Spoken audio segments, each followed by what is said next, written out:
Bismillahirrahmanirrahim. Assalamualaikum warahmatullahi wabarakatuh. Alhamdulillah, alhamdulillahillazi hadana lihaza wa ma kunna linahtadiya laula an hadanallah. Asyhadu an la ilaha illallah wahdahu la syarikalah wa asyhadu anna Muhammadan abduhu wa rasuluh la nabiyya ba'dah. Qala Allah Ta'ala fi kitabihil karim, a'udzu billahi minasyaitonir rajim. Bismillahirrahmanirrahim. Ya ayyuhalladzina amanu kutiba alaikumussyam kama kutiba alal ladzina min qablikum la'allakum tattaqun. Shadaqallahul azim. Hadirin wal hadirat dimanapun berada, alhamdulillahirabbil alamin. Tak terasa hari berganti minggu, minggu berganti bulan, bulan berganti tahun. Dan saat ini kita masih diberikan kesempatan oleh Allah Subhanahu wa Ta'ala bertemu kembali dengan bulan yang mulia, yakni bulan suci Ramadan. 2 bulan yang lalu kita telah berdoa kepada Allah Subhanahu wa Ta'ala di musola, di masjid dan sebagainya. Banyak orang-orang berdoa kepada Allah untuk disampaikan pada bulan suci Ramadan. Allahumma barik lana fi Rajab wa Sya'bana wa balikna Ramadan wa balikna Ramadan. Ya Allah, berkahilah kami di bulan Rajab dan bulan Sya'ban, dan sampaikanlah usia kami sampai bulan Ramadan. Dan alhamdulillah, hingga detik ini kita masih diberikan kesempatan oleh Allah Subhanahu wa Ta'ala bertemu dengan bulan suci Ramadan. Oleh sebab itu hadirin, pertanyaannya dalam hati kita adalah bagaimana dengan teman, saudara, karib sahabat kita yang mungkin tahun lalu masih berpuasa di antara kita, yang mungkin tahun lalu bertarawih bersama kita, yang mungkin tahun lalu berlebaran juga bersama kita, namun ternyata saat ini mereka sudah mendahului kita. Pertanyaan dalam hati kita adalah, mengapa mereka sudah dipanggil terlebih dahulu, sedangkan Allah masih memberikan kesempatan kita bertemu dengan Ramadan tahun ini? Oleh sebab itu, Allah Subhanahu wa Ta'ala telah menjawab dalam Quran surat Al-Mulk ayat kedua, Bismillahirrahmanirrahim. Alladzi khalaqal mauta wal hayata liyabluwakum ayyukum ahsanu amala. Dan Allah lah Subhanahu wa Ta'ala yang telah menjadikan manusia itu mati dan hidupnya, tidak lain dan tidak bukan Allah ingin menguji siapa di antara kalian yang paling baik amalnya. Bisa jadi Allah Subhanahu wa Ta'ala memberikan kita nikmat sehat hingga detik ini, memberikan kita nikmat hidup hingga Ramadan tahun ini. Allah masih memikirkan bahwasanya kita masih kurang dalam beramal soleh. Sedangkan saudara-saudara kita yang mungkin tahun lalu sudah mendahului kita, mereka amalnya sudah cukup dan terlebih dahulu dipanggil oleh Allah Subhanahu wa Ta'ala. Oleh sebab itu hadirin dimanapun berada, Allah Subhanahu wa Ta'ala menambahkan dengan firman-Nya dalam surat Al-Asr ayat 1-5 yang mungkin semua dari kita sudah menghafalnya.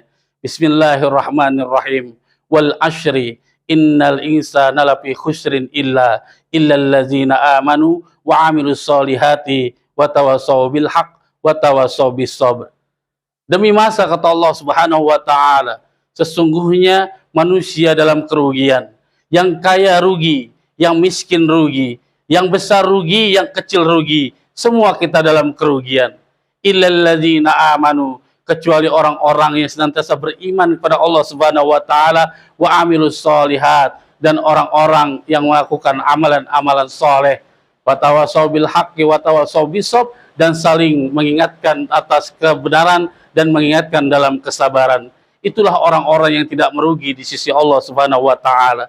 Lagi-lagi dalam surat ini terdapat amilus solihat, yakni amal soleh yang akan dipertanggungjawabkan di hadapan Allah Subhanahu wa Ta'ala. Wajar ketika di surat Al-Munafikun ayat 10 Allah Subhanahu wa Ta'ala mengingatkan, ternyata pada saat orang-orang sudah meninggal dunia di dalam kubur, mereka berkata kepada Allah Subhanahu wa Ta'ala, fayaqula rabbi laula akhartani ila ajalin qarib fa asaddaqa wa akum minas sholihin. Mereka berkata yang dalam kubur, ya Allah, andai kata Engkau memberikan waktu sedikit saja kepada aku, maka aku akan senantiasa bersedekah dan menjadi orang yang lebih soleh lagi daripada yang sebelumnya. Tapi lagi-lagi hadirin dimanapun kita berada, bahwasanya itu semua berada di Quran surat Al-Munafikun, yakni ciri-ciri orang munafik. Meskipun kata Allah Subhanahu wa Ta'ala diberikan kesempatan lagi mereka untuk hidup di dunia, maka niscaya mereka tidak akan pernah melakukan apa yang mereka janjikan.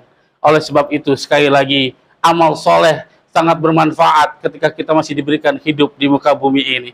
Oleh sebab itu, hadirin wal hadirat dimanapun berada, Rasulullah SAW dalam Anas radhiyallahu anhu pernah bersabda, Rasulullah SAW mengatakan bahwasanya salah satu yatba'ul mayyit, akan ada 3 yang mengikuti mayit ke dalam kuburnya atau mengantarkan dia ke liang lahatnya. Apa saja? Yang pertama maluhu wa ahluhu wa amaluh. Yang pertama hartanya. Mereka bisa saja diantarkan mayit tersebut ke alam kuburnya, ke kuburannya dengan membawakan mobil, kendaraan yang pernah dia beli. Namun nanti akan kembali lagi ke rumah masing-masing dan menjadi rebutan anak cucunya. Yang kedua ahluhu, yakni keluarganya. Banyak di antara keluarga kita pada saat kita meninggal dunia nanti, mereka akan mengantarkan kita, akan tapi ketika sudah dikuburkan, setengah jam berlalu, 1 jam berlalu, mereka akan kembali ke rumahnya masing-masing. Hanya ada satu yang akan mengantarkan kita dan menemani kita selama-lamanya, yakni amaluh, yakni amal ibadah yang dia lakukan selama di dunia. Oleh sebab itu, hadirin wal hadirat dimanapun berada, pada saat ini kita diberikan kesempatan oleh Allah Subhanahu wa Ta'ala bertemu dengan bulan suci Ramadan, di mana bulan penuh berkah. Semua amal ibadah kita dilipat gandakan. Manfaatkan apa yang telah Allah berikan selama ini. Kata ulama, setidaknya ada 4 hal yang diberikan oleh Allah Subhanahu wa Ta'ala untuk modal kita berbuat amal soleh selama ini. Yang pertama, Allah Subhanahu wa Ta'ala memberikan kita lisan. Lisan ini kita manfaatkan untuk berzikir, untuk bersolawat, untuk bertilawah Al-Quran, dan kita manfaatkan untuk berkata-kata yang baik. Dan itu semua dihitung amal soleh di hadapan Allah Subhanahu wa Ta'ala. Yang kedua, dengan cara maluhu, dengan harta. Bukan seberapa banyak yang kita berikan, akan tetapi seberapa ikhlas yang kita berikan di jalan Allah Subhanahu wa Ta'ala. Ingat, pada saat Rasulullah SAW mengatakan, hanya 3 harta kita di muka bumi ini. 1, yakni harta yang kita makan akan keluar menjadi kotoran. Yang kedua, harta yang kita gunakan atau pakaian kita akan lusuh dan kita buang. Dan yang ketiga, yakni harta yang kita belanjakan atau diberikan di jalan Allah Subhanahu wa Ta'ala. Dan itulah sesungguhnya harta yang kita miliki. Yang selanjutnya, yang ketiga, hadirin wal hadirat dimanapun berada, selain daripada lisan dan harta yang kita berikan, ada jism atau tubuh kita, seluruh anggota badan kita, ini juga diberikan modal oleh Allah Subhanahu wa Ta'ala untuk kita terus beramal soleh. Allah masih memberikan kekuatan kaki kita, maka lakukanlah kekuatan kaki ini untuk melangkahkan kaki kita untuk sholat berjamaah. Allah masih memberikan kekuatan tangan kita, maka kita lakukanlah tangan kita ini untuk berbuat baik, menolong orang lain yang kesusahan dan sebagainya. Kita manfaatkan seluruh anggota badan kita ini untuk beramal soleh di hadapan Allah Subhanahu wa Ta'ala. Dan yang terakhir, hadirin wal hadirat dimanapun berada, modal yang Allah berikan yang sangat penting pada diri kita untuk beramal soleh, yakni hati yang kita miliki. Mengapa demikian? Kita bisa beribadah ribuan rakaat, kita bisa bersedekah jutaan-jutaan rupiah, akan tetapi terkadang kita belum bisa menerima keikhlasan hati di saat diberikan cobaan oleh Allah Subhanahu wa Ta'ala. Oleh sebab itu kata Rasulullah SAW, hati ini sangat berat untuk melakukan amal soleh.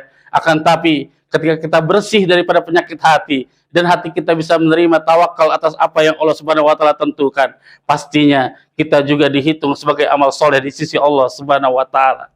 Oleh sebab itu, hadirin wal hadirat dimanapun berada, 4 modal tadi yang diberikan oleh Allah Subhanahu wa Ta'ala kita manfaatkan sebaik-baiknya di bulan suci Ramadan ini, karena bisa jadi Ramadan tahun ini adalah Ramadan terakhir kita untuk beramal soleh di hadapan Allah Subhanahu wa Ta'ala. Fastabiqul khairat, berlomba-lomba kita dalam kebaikan, dan mudah-mudahan nantinya kita dikumpulkan bersamanya di surganya Allah Subhanahu wa Ta'ala. Amin amin ya rabbal alamin. Mudah-mudahan bermanfaat. Selamat berbuka, selamat menikmati hidangan yang sudah disediakan, dan selamat melaksanakan sholat tarawih dan ibadah lainnya. Kami akhiri billahi taufiq wal hidayah. Wassalamualaikum warahmatullahi wabarakatuh.